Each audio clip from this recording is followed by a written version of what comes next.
14-ാം തീയതിയാണ് അച്ഛൻ മരണപ്പെടുന്നത്. 14-ാം തീയതി വെളുപ്പിനെയാണ്. അച്ഛനെ എല്ലാവരും വീഡിയോയിൽ കാണുമ്പോൾ അച്ഛൻ വളരെ ആരോഗ്യവാനായിട്ടുള്ള ഒരാളാണ്. പക്ഷെ അച്ഛന് 9 വർഷം മുമ്പ് ഒരു തവണ അറ്റാക്ക് വന്നിട്ടുള്ളതാണ്. 9 വർഷം മുമ്പ്. എനിക്ക് അതൊക്കെ ഞാൻ കല്യാണം കഴിഞ്ഞിട്ട് ഞാൻ സ്നേഹിക്കുന്ന സമയത്താണ് ബ്രദർ എൻ്റെ അടുത്ത് പറയണേ. അത് ഗൾഫിൽ വെച്ചിട്ടായിരുന്നു. അച്ഛൻ പുറത്ത് ഡ്രൈവറായിരുന്നു, പുറത്ത് ഹെവി ഡ്രൈവറായിരുന്നു പുറത്ത്. അപ്പം അച്ഛൻ ഏതാണ്ട് എത്ര കൊല്ലം ഗൾഫിലായിരുന്നു? 4 പഠിക്കുമ്പോൾ പോയതാ. പിന്നെ ചേച്ചി ഡെലിവറി സമയത്താണ് വരുന്നത്, ചേച്ചിയുടെ ഫസ്റ്റ് ഡെലിവറി സമയത്ത്. ഇത് ഫുള്ള് ഗൾഫിൽ വെച്ചായിരുന്നു. അന്ന് അറ്റാക്ക് വന്ന സമയത്ത് ഫുള്ള് ഗൾഫിലായിരുന്നു. മറ്റേ സ്റ്റഡ് 2 സ്റ്റഡ് ഇട്ടിട്ടുണ്ടായിരുന്നു ബ്ലോക്കിന്റെ. അത് അച്ഛൻ ഇന്ന് ഉച്ചയ്ക്ക് മറ്റേ ലിവിഗ്രിൽ എന്ന് പറഞ്ഞൊരു ഗുളിക കഴിക്കുമായിരുന്നു, ബ്ലഡ് ക്ലോട്ട് ആവാതിരിക്കാൻ വേണ്ടിയിട്ടുള്ളത്.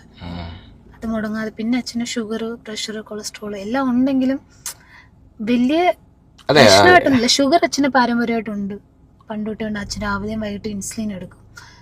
പറ്റിയില്ലെങ്കിൽ ഒരു നേരമായാലും അച്ഛൻ ഇൻസുലിൻ എടുക്കും. 30-35 വെച്ച് ഇൻസുലിൻ എടുത്തുകൊണ്ടിരിക്കും. അച്ഛന് നല്ല ഷുഗർ ഉണ്ട്.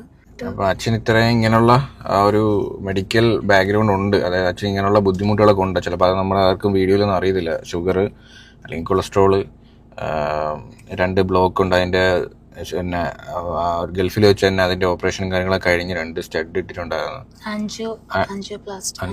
ഇത് ആ ഒരു ഓപ്പറേഷൻ കഴിഞ്ഞതിന് ശേഷമാണ് അച്ഛൻ നാട്ടിൽ വന്നതും പിന്നെ അങ്ങോട്ട് പോയിട്ടില്ല അച്ഛൻ. അത് അതിന്റെ ഇത് പിന്നെ എന്താ പറയുക, അതിന്റെ ഓപ്പറേഷനും കാര്യങ്ങളെല്ലാം ഗൾഫിൽ വെച്ച് തന്നെയായിരുന്നു. അപ്പോൾ അത് കഴിഞ്ഞ് പിന്നെ അച്ഛൻ അങ്ങോട്ട് തിരിച്ചു പോയിട്ടില്ല. പിന്നെ നാട്ടിൽ തന്നെയായിരുന്നു. നാട്ടിൽ ചെറിയ ബിസിനസ്സും റിയൽ എസ്റ്റേറ്റ് ഒക്കെ ആയിട്ട് അച്ഛൻ നാട്ടിൽ തന്നെയായിരുന്നു.